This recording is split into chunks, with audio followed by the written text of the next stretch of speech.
a você que a situação do Botafogo nesse momento é desesperadora. Veja que o Goiás chegou a encostar um ponto. Se a gente colocar a tabela, a segunda página da tabela, veja o gap que vai fazer, uma palavra moderna, né? Já que estamos na era do modernismo. Então vejam, olha ali, ó. O Botafogo está com 20 pontos. Ele está na turma do que tem um jogo a menos, né? Mas veja só que nessa segunda página da tabela, só tem 2 times com um jogo a menos. O Vasco e o Botafogo com 23 jogos, o resto já todos com 24. Mas olha só, o Botafogo nesse momento, ele não está a 5 pontos do Sport. Só se ele fizer os 6 pontos, o Sport não precisa nada, ele tem que fazer os 6. Porque ele tem 3 vitórias e o Sport tem 7 vitórias. E o primeiro critério de desempate é o critério de vitórias. Então a situação do Botafogo nesse momento começa a ser desesperadora. E ele tem o São Paulo. Ou alguém vai dizer que o São Paulo não é o favorito para o jogo. O futebol é um esporte que ninguém pode afirmar nada, né?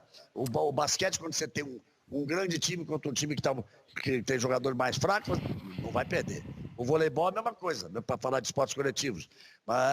Mas o futebol é diferente. Mas que o São Paulo é super favorito quarta-feira, me parece que a situação do Botafogo é desesperadora realmente. Kleber, sobre o Barroca. Eu também acabei de ter a informação aqui. Ele tem 10 dias já. Ele tem 10 dias já do teste feito. Está assintomático.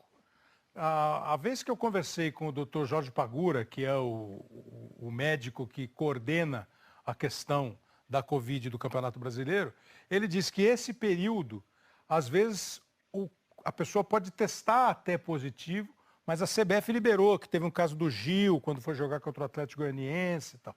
Então o Botafogo está tentando... ele ia fazer um teste hoje. Vai fazer um teste. Aí... O Botafogo tenta que ele possa ficar... Hoje é o prazo.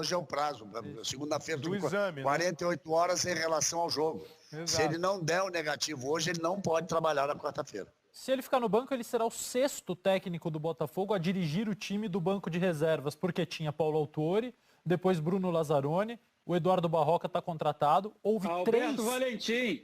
Não, mas no Campeonato Brasileiro, né, PC? Já começou o Autuori. Sim. Aí você teve o filho do Ramon Dias, o Emiliano, que ficou enquanto o pai se recuperava e não deu tempo de estrear. E quem está agora? O Felipe Lucena, que foi auxiliar do Barroca, e o Flávio Tênis, preparador de goleiros, que treinou na Copa do Brasil. Então são 6 quando o Barroca ficar, sendo que o Ramon Dias nem ficou no banco. Olha que loucura. Vocês estavam falando, o Paulo falou da convicção do São Paulo, e o São Paulo está no processo eleitoral que está quase decidido, né? Houve uma eleição do Conselho e foram eleitos os conselheiros que, teoricamente, darão o voto deles para o Júlio Casares e não para o Roberto Natel. Então, a tendência... Kleber, desculpe, Kleber. Como, por exemplo, a Globo News e a Globo fizeram um trabalho intenso nessa cobertura da eleição americana, a eleição de São Paulo é como a eleição de presidente dos Estados Unidos. Ela cria um colégio eleitoral, porque os sócios votam para formar um conselho, e é esse conselho, são 200, se não me engano, né? É esse conselho que acaba por escolher o presidente. Quantos? 260. 260, então eu já estava achando 200 muito, então 260, são 260, mas é um colégio eleitoral, é como a eleição dos Estados Unidos. Vai, vota, e cria aqueles caras que acabam escolhendo o presidente. Muitos clubes, o processo eleitoral dos clubes quase sempre foi assim, né? Os sócios elegem um conselho, que é o chamado Conselho Deliberativo. E o conselho elege o presidente, né? Alguns clubes, sabiamente, ampliaram esse colégio eleitoral, permitindo votos aos sócios, votar direto para a presidência, ao sócio torcedor, que não é o cara que frequenta o clube, mas é o cara que ajuda a sustentar o departamento de futebol, o time de futebol. Então ampliou-se em muitos clubes esse colégio eleitoral. O atual presidente de São Paulo, Kleber, rapidamente, ele foi eleito em 2017, eu não vou lembrar se 121 ou 124 votos, mas a gente fez a conta na época, isso representa 0,0000007% do total da torcida do São Paulo. Foi muito zero, você me deixou... É para ter a noção do quão antidemocrático é o processo. Você me deixou zonzo. Mas é isso mesmo, assim, é um processo que deve ser alterado cada vez mais, para que os clubes tenham o seu presidente, um cara representativo junto à comunidade, não só a comunidade do clube, porque a gente está falando de um tempo, né, que era assim, era o clube social que elegia, aí muitas vezes tinha disputa, o cara que estava preocupado com a piscina e o cara que estava preocupado com o futebol, e o futebol, enfim.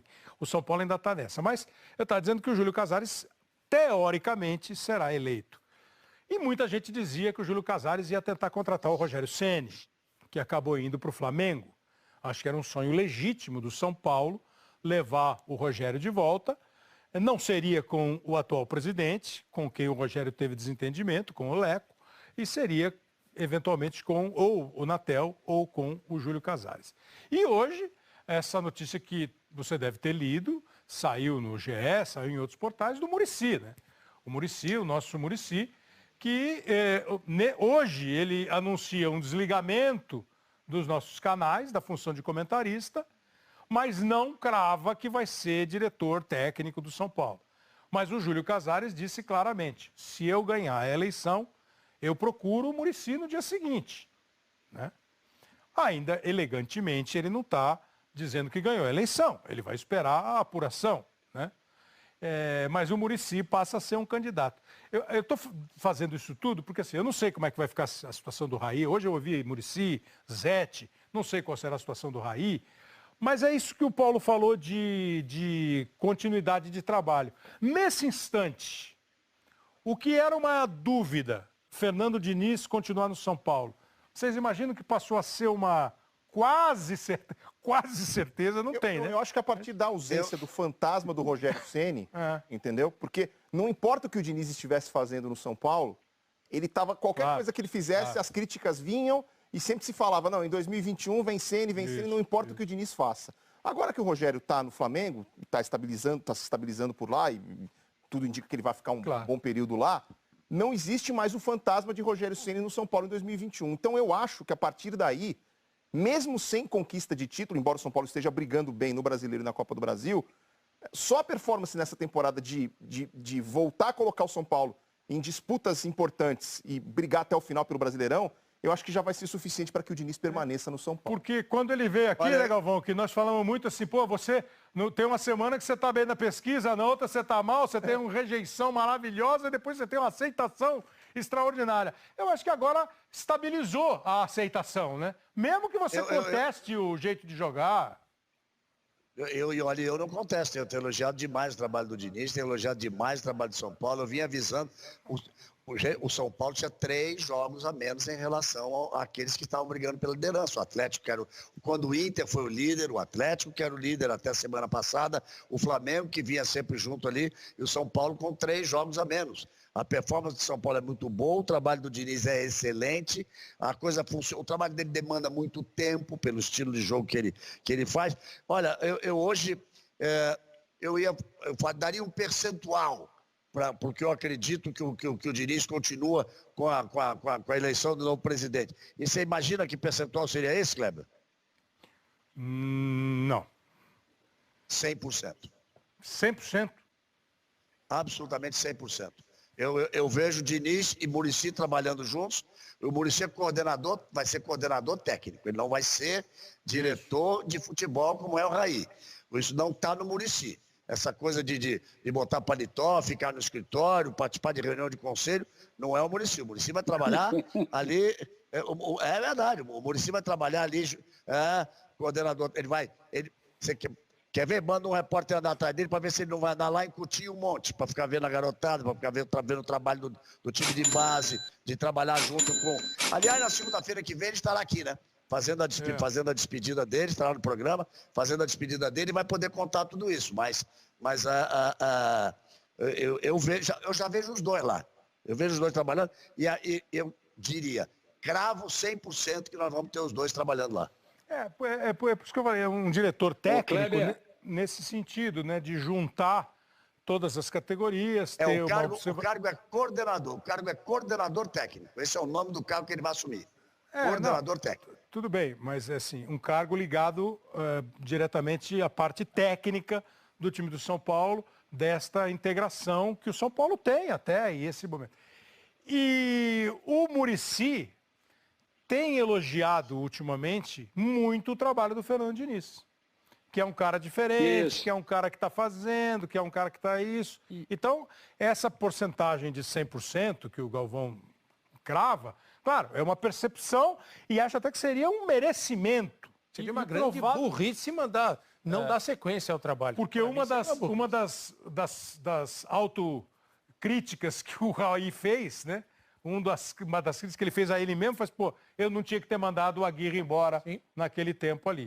E o Diniz mostrou, eu acho assim, o Diniz fez correções ao longo do trabalho dele, que mostraram que ele está pronto. Claro, que ele não é poste, né? Uma oportunidade de seguir no São Paulo, ganhando ou não título nessa temporada. Eu acho que é esse que o São Paulo tem que pedir, tem que pensar. E o São Paulo teve situações que eu acho que foram emblemáticas para o São Paulo chegar nessa situação que está hoje. Fatos que aconteceram. O susto contra o Fortaleza na Copa do Brasil. Mexeu com o São Paulo, mexeu com o Diniz, mexeu com os jogadores. E aí veio a confiança nos resultados contra o Flamengo. Aí, de tudo que ele foi mexendo, que foi dando... Porque, lembra do Luan? O Luan já tinha sido titular com o Diniz, muito antes da torcida do São Paulo. E com outros treinadores, claro. E assim, não deu certo com o Diniz. Aí ele mexe na defesa. Mas é um outro Luan. O Luan já é um outro Luan. O Luan que volta mostra que pode jogar dentro desse conceito. Do mesmo modo que ele fez Arboleda e Bruno, depois ele tirou e colocou o Diego e o Léo, depois ele botou o Bruno, agora ele voltou com o Arboleda. No momento do Diego e do Léo, lembra que todo mundo falava, achou a defesa, melhorou a saída de bola. Então acho que ele foi buscando as correções necessárias. E esses dois momentos, o susto, o medo de nada dar certo contra o Fortaleza e depois a confiança de ganhar do Flamengo. E eu brinquei com o Jean-Pierre quando ele falou, pô, a gente sobe e tem o Renato lá que está 1, 2, 3, 4 anos, então a gente fica fora por algum motivo, a gente ainda não está muito seguro, mas a gente tem o mesmo Renato ali no dia a dia, no ano a ano, para mostrar para a gente, para manter um ritmo de trabalho, uma filosofia de trabalho. E eu brinquei, pô, isso podia ser uma boa mensagem. Não teria muito... O São Paulo tem vários caras novos, jogadores revelados pelo São Paulo, que eventualmente, gente, lamentavelmente é a realidade do nosso futebol, um ou outro vai sair. Como saiu o Antony, como saiu o Neres, acontece. E esse dinheiro o São Paulo tem que agradecer ao Diniz. Ao Diniz, à estrutura, ao cara que vai revelar. Não seria muito melhor você manter uma sequência de trabalho de um cara que está de olho na base, acertando e mexendo no que precisa, né, cara? E você conhece razoavelmente os bastidores do Morumbi. Primeiro que eu acho um golaço a chegada do Muricy.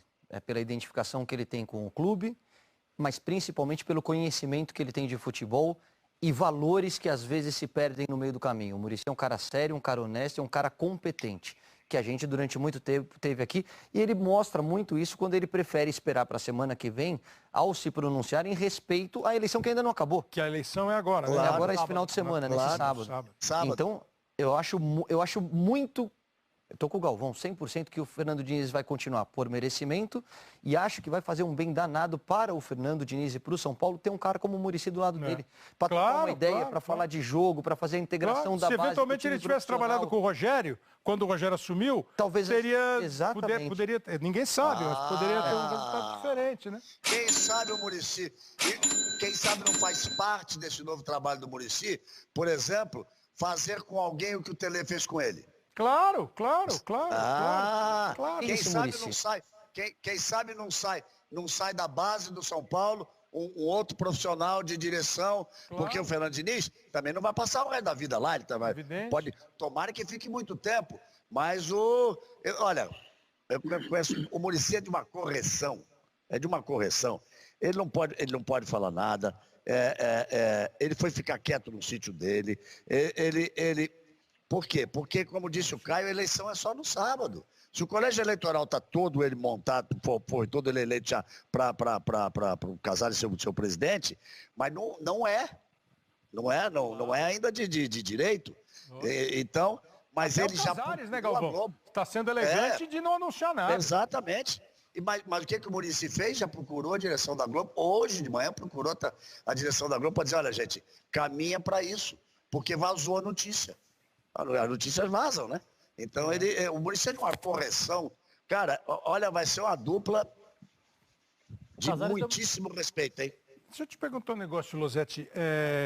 O conselho, por que a gente imagina que o Casares vai ser eleito? Quando o conselho é eleito, renovado, né? Isso. Você tem lá 260 caras. Eu não sei os números exatos, mas vamos imaginar que 120 foram renovados, né?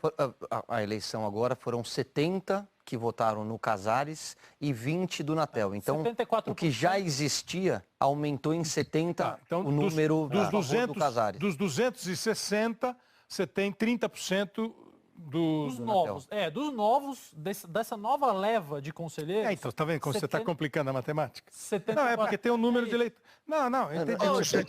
Não, claro. Eu usei, você tem 260. Eu usei os Estados Unidos como exemplo. A diferença está mais ou menos igual como ficou nos Estados Unidos, cara. É mais ou menos por aí. Porque assim, Kleber, existem duas chapas. Não, lógico, gente. Assim, o processo eu sei qual é. O que eu estou dizendo para você é que não foi renovado 260 conselheiros. Então, por isso que eu estou dizendo um número hipotético. Se foram renovados, se foram eleitos 100 conselheiros, desses 100 foram 70 do Casares e 30 do Natel. Perfeito. Somados aos outros 160, que as pessoas já sabem mais ou menos para quem eles votam. Né? Não tem inovação. São Paulo elege vitalício também. Né? Isso. O que eu ia perguntar para você é se há alguma possibilidade de reviravolta. Porque no Colégio Eleitoral dos Estados Unidos, o cara pode ir lá e não votar, mas ninguém é maluco de fazer isso, entendeu? O meu estado elegeu o Biden.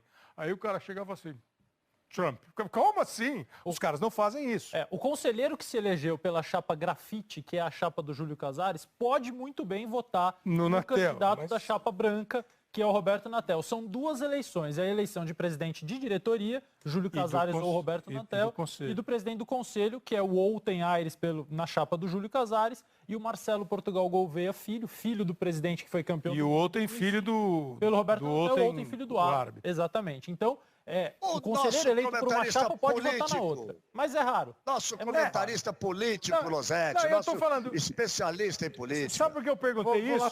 Sabe por que eu perguntei isso? Sabe por que eu perguntei isso, meu caro Camarote? É porque as pessoas... Eu ia falar Camarote. Porque o cara fala assim, eu acho que o Muricy vai de qualquer jeito. Não.